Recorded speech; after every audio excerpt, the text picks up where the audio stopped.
It's 10 years down the track and you're some loser in the office who kind of waddles around. You've got this weird, icky, and kind of loser like presence. People are kind of repulsed by you. They kind of, oh, this person's coming great. I have to talk to them. You kind of make shit jokes. Your jokes aren't even funny. People just laugh out of pity, and you're just a loser. Like, you never made anything of your life, right? You might have a family, like, that's a blessing, but you are wasting that blessing by being half a man, right? You're kind of being a bum. You're playing video games because your habits never change. Your wife is kind of upset, dissatisfied. She's probably got a million douchebag dudes knocking on her door, and you're not helping with that. Your kids don't have a good example of a father because you were a loser. You didn't discipline yourself, right? And then you've got these regrets and then just piling on. On the other side, you actually started to change your life. You started to take on self improvement. And by the time you're 10 years in the future, you are a contributor. You're starting to age gracefully. You are a leader. You are someone that everybody wants to have around. They love having you in the room. You make people laugh. People laugh so greatly at your jokes. Your wife is just totally in love with you. Your kids look up to you and they are challenged by you, and you love them deeply, and because you can love them deeply, and you are contributing something amazing to the world.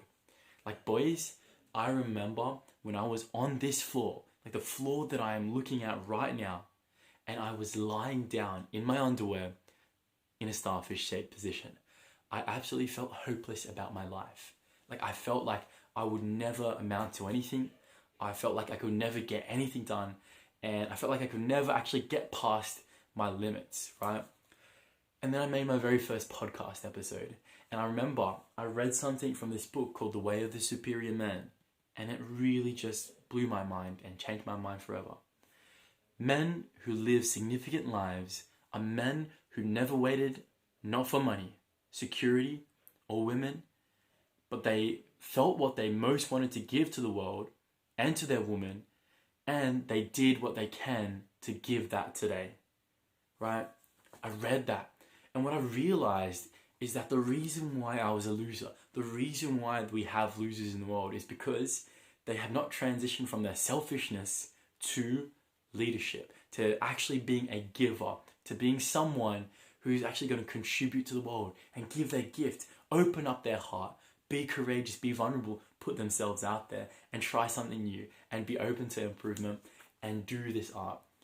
Like, bro, if you are not giving your gift, I'm sorry, you're going to end up like a loser. We all know one in our lives, right? We know the kind of beta male who's kind of just like, oh, what are you doing in the weekend?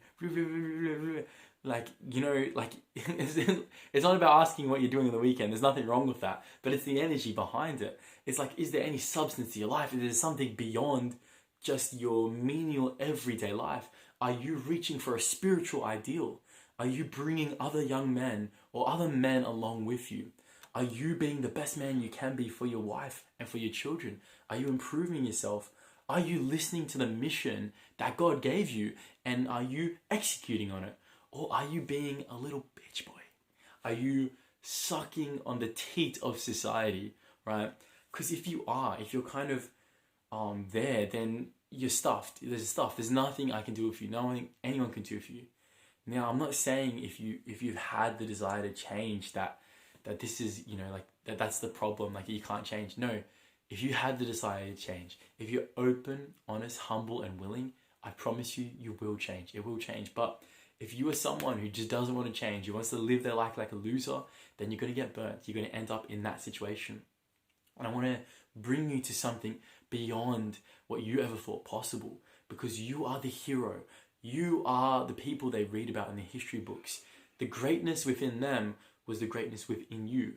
Great leadership potential lies within you, locked, dormant. So what I challenge you to do, what I call you to do, is to give 1 hour of your greatest gift to the world. And now this doesn't have to be something that you need to give, right?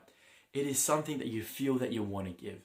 If you see a million other public speakers and you want to give the gift of public speaking as well, then you give it. Don't worry about what everyone else is doing. What do you want within your heart? Go after that. Give that a go. Now, boys, I know that it's hard. This isn't an easy thing. And you're probably giving it your absolute best. like it is a difficult thing. This isn't something easy, right? This isn't what everyone's supposed to be doing. It's not like what life expects of you.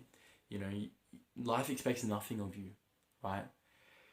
But here you are. You're doing something more for yourself. You're doing something more for your family. And the power of this is just awakening to living in a better world and to loving more and to being a better man and to being a better leader. So God bless you, wishing you all the best. If you would like some help with that, you can check the link in my description about coaching and I can help you out with that. And talk soon.